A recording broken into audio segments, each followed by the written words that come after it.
சொல்லி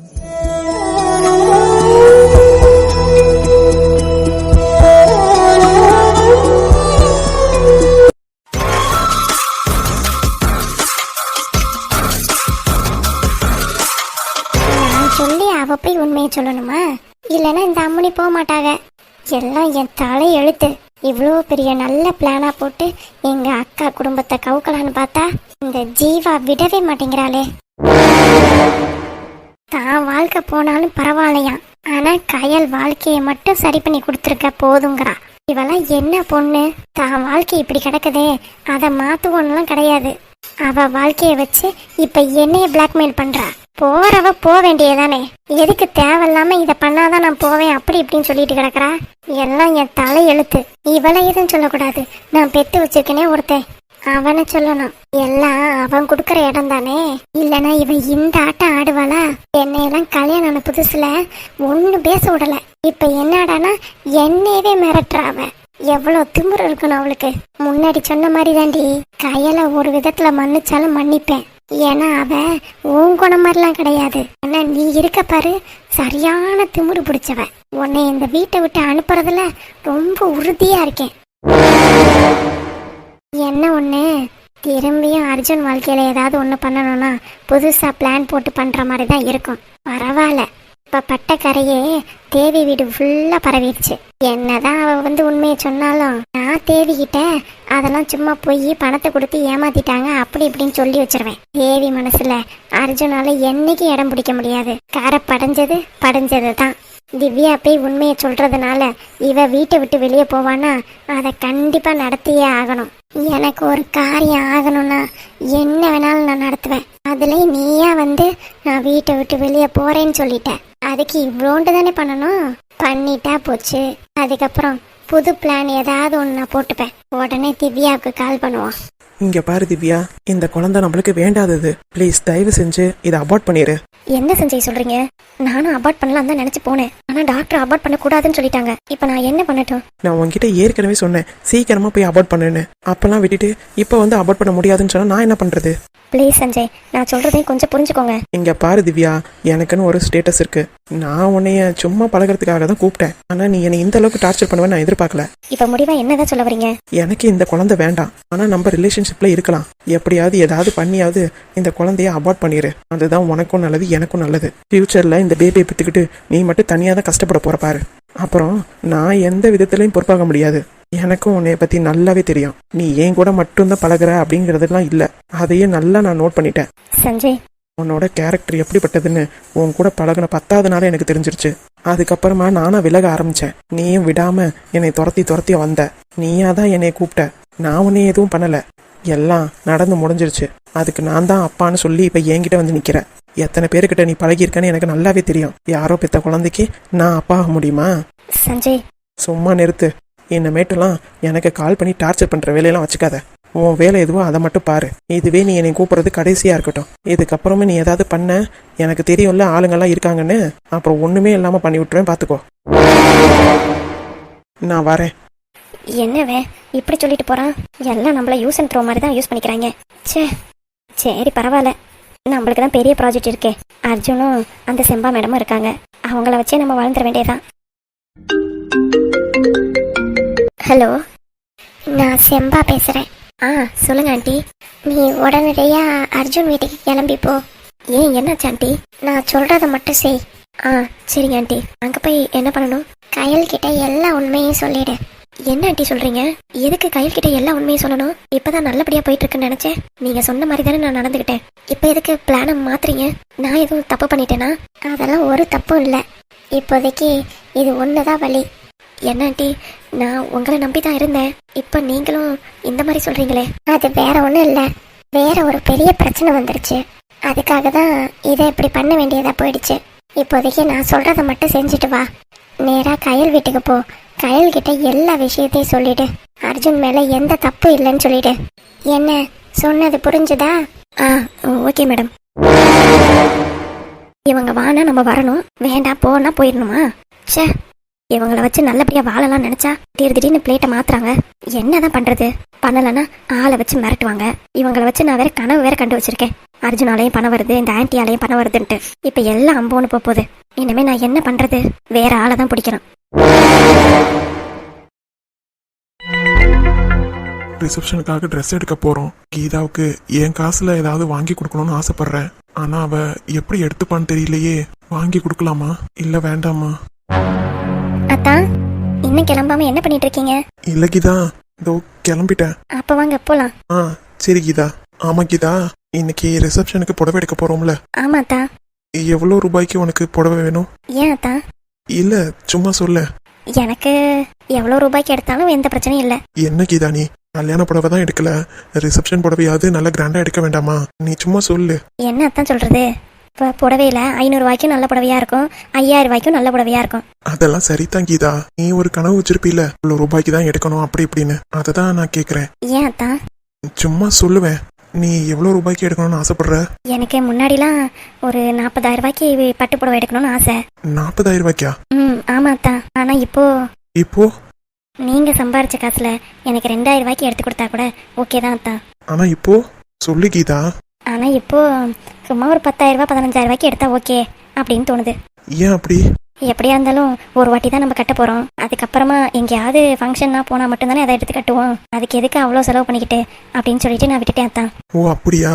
மறமாட்டேன், நான் எடுத்து தரேன்னு சொல்றதா பாரு ஒரு வார்த்தை. 10,000 ரூபாய் 15,000 ரூபானா என்கிட்ட 25,000 ரூபாய் இருக்கு.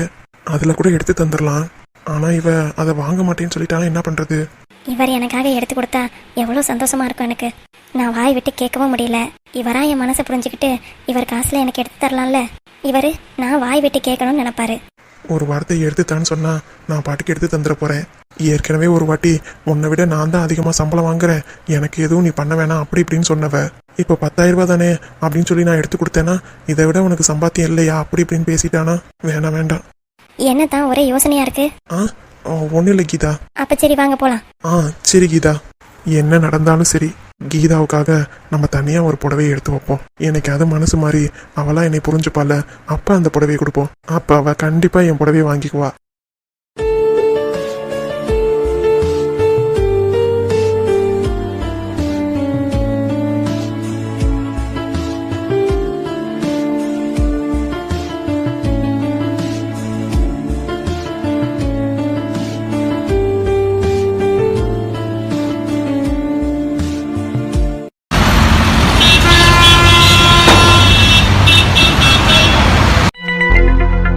அர்ஜுன், அர்ஜுன், நீங்க எங்க இருக்கீங்க? ஆண்டி, அர்ஜுன் இருக்காரா? ஆண்டி அது நோண்டியாது. யாரை கேட்டு எங்க வீட்டு வாசப்படி ஏறின நீ? ஆண்டி, நான் யாருன்னு தெரியாம எல்லாம் எனக்கு தெரியும். என் மாப்பிள்ள கூட உறவு வச்சிருக்கவா தானே நீனு? ஏண்டி, உனக்கெல்லாம் வெக்கமா இல்ல? வேற எந்த ஆம்பளையும் உனக்கு கிடைக்கலையா? கல்யாணம் என் மாப்பிள்ள தான் உனக்கு கிடைச்சானோ? அவனு சரியான கூமுட்ட பையன். என்ன இருக்குன்னு என் பிள்ளைய விட்டுட்டு உன்கிட்ட வந்திருக்கான். பார்க்கவே சக்கிக்காம வத்தலும் சொத்தலுமா கிடக்குற. என் பிள்ளையாவது மூக்கு முழியுமா இருக்குது. அதெல்லாம் இருக்கட்டும், எதுக்காக என் வீட்டு தேடி வந்திருக்க நீனு? முதல்ல வீட்டை விட்டு வெளியே போடி. ஆண்டி, நான் சொல்றத கொஞ்சம் கேளுங்க. சீச்சி, உன்கிட்ட பேசுறதுக்கு எனக்கு என்ன இருக்கு? நீ யாருடி என்னைய ஆண்டி ஆண்டின்னு கூப்பிட்டு இருக்க? ஆண்டி, நான் கயல் கிட்ட கொஞ்சம் பேசணும். ஏன் மக கிட்ட உனக்கு என்ன பேச்சு? என்ன பேச்சு வேண்டி இருக்கு சொல்லுடி.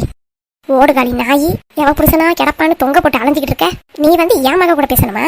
ஒழுங்கா தூரப்போ, இல்லன்னு வையி இந்த தொடப்பக்கட்ட பிஞ்சிரும். ஐயோ, நான் ஒரு உண்மையை சொல்லலான்னு வந்தா இந்த ஆண்டி என்ன இவ்வளவு கேவலமா பேசுது. எனக்கு இதெல்லாம் தேவைதான். தூர போறியா இல்லையா?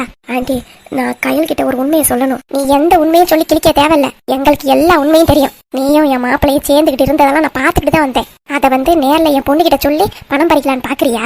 அதெல்லாம் இங்க நடக்கவே நடக்காது. உனக்கும் என் மாப்பிள்ளைக்கு வேணா பேசிருக்கலாம். என் பொண்ணு கூட நீ ஒத்த வார்த்தை கூட பேசக்கூடாது, பாத்துக்கோ. ஒழுங்கா தூர போயிடு, இல்லைன்னா பஞ்சாயத்தை கூப்பிட்டு அசிங்கப்படுத்திடுவேன். அச்சோ, இந்த ஆண்டி என்ன இப்படி பேசுறாங்க? பேசலன்னா அந்த ஆண்டி விட மாட்டாங்க, பேசவே இந்த ஆண்டி விட மாட்டாங்களே. இப்ப நான் என்ன பண்றது? தூர போறியா இல்லையா? இல்ல கழுத்தை பிடிச்சி வெளியே தள்ளணுமா உனைய? ஓடி வீட்டை விட்டு. ஆண்டி, கொஞ்சம் கேளுங்க ஆண்டி. இதா வரேன். நீ எல்லாம் சொன்னாவே கேட்க மாட்டேன். இரு, தொடப்பக்கட்டை எடுத்துட்டு வரேன். ஐயோ, இப்ப தொடப்பக்கட்டையெல்லாம் அடிச்சு வரட்டுனா ரொம்ப அவமானமா போயிருமே. கடவுளே, இந்த பிரச்சனையில இருந்து என்னை எப்படியாவது காப்பாத்துப்பா. கயல், அடியை கேட்டுக்கிட்ட சிரிக்கி ஏன் மகளை அடி கூப்பிடுற? இந்த இருடி தொடப்பக்கட்டை எடுத்துட்டு வரேன். கயல், நீங்க அப்படியே அச்சு அசலா அந்த பொண்ணு மாதிரியே இருக்காங்க. ஹலோ, நீங்க யாரு? கயல், உங்ககிட்ட சில உண்மையை சொல்லலாம் தான் வந்திருக்கேன். உண்மையா? யார் நீங்க முதல்ல? என் பேர் எப்படி தெரியும்? கயல், என் பேரு திவ்யா.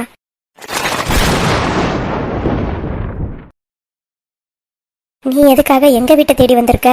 என்ன விஷயம்? கயல், நான் சொல்றத கொஞ்சம் பொறுமையா கேளுங்க. என்ன விஷயம் சொல்லுங்க. கயல், அர்ஜுனும் நானும் ஒரே ஆபீஸ்ல தான் ஒர்க் பண்றோம். எடுத்தோட பத்த இன்னும் இந்த நாய் வீட்டை விட்டு வெளியே போலியா? ஆண்டி, நான் சொல்றது கொஞ்சம் கேளுங்க. இங்க பாரு, ஒழுங்கு மரியாதையா நீயா போயிடு, இல்லன்னு வெயி இந்த தொடப்பம் தான் உனக்கு பதில் சொல்லும். கயல், நீங்களாச்சும் கொஞ்சம் சொல்லுங்களேன், நான் உங்ககிட்ட கொஞ்சம் பேசணும். அவகிட்ட என்னடி பேச வேண்டி கிடக்கு உனக்கு? மா, நீ கொஞ்சம் அமைதியா இரு, அவங்க என்னதான் சொல்றாங்கன்னு கேட்போமே.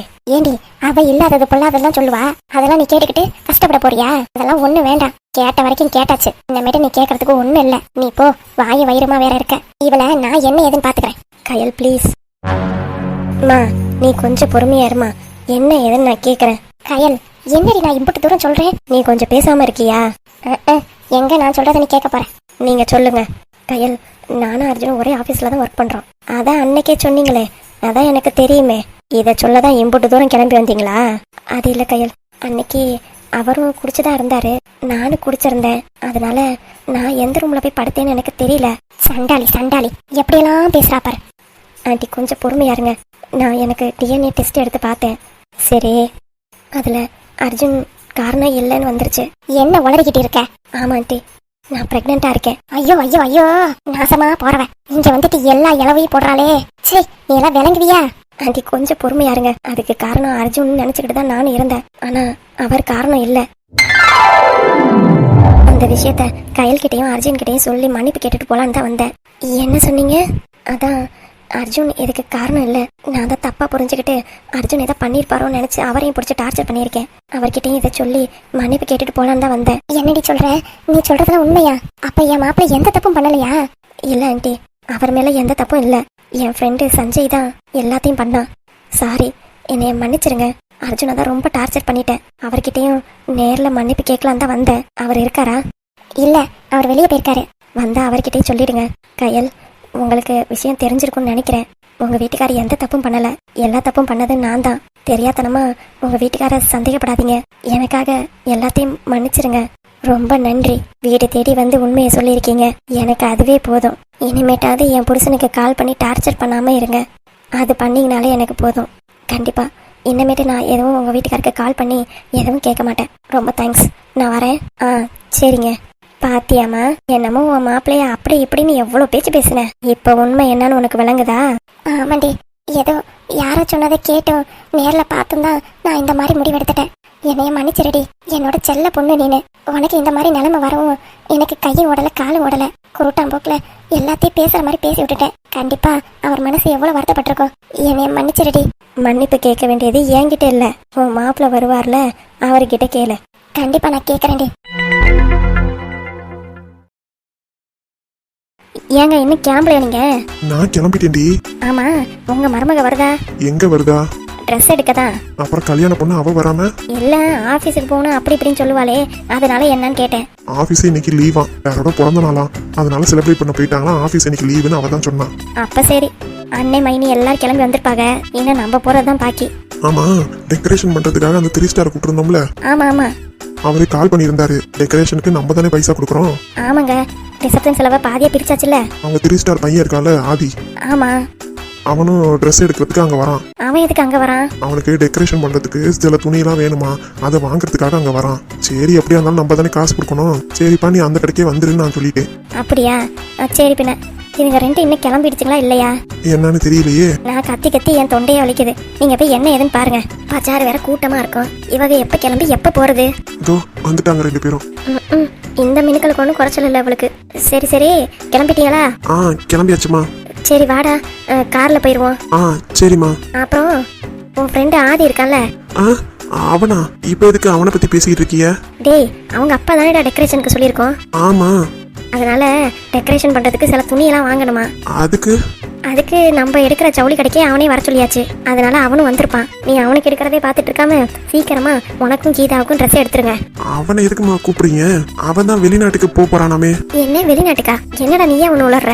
அவன் வெளிநாட்டுக்கு போற மாதிரி எந்த இதுவும் எனக்கு தெரியலையே. அவன் வரதுனால உனக்கு என்ன பிரச்சனை? ஆ, எனக்கு எந்த பிரச்சனையும் இல்லையே. பின்ன என்னடா, உன் ஃப்ரெண்டு தானே சட்டுப்புட்டுன்னு எடுத்துட்டு அதுக்கப்புறம் உனக்கு ட்ரெஸ் எடுன்னு சொன்னேன். அவன் கூடவே போய் அரட்டை அடிச்சுக்கிட்டு அங்கே எங்கே மம்பிள்த்துட்டு அலையாம இரு.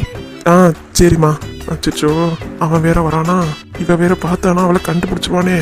ஐயோ, நான் எப்படி சமாளிக்க போறேன்னு தெரியலையே.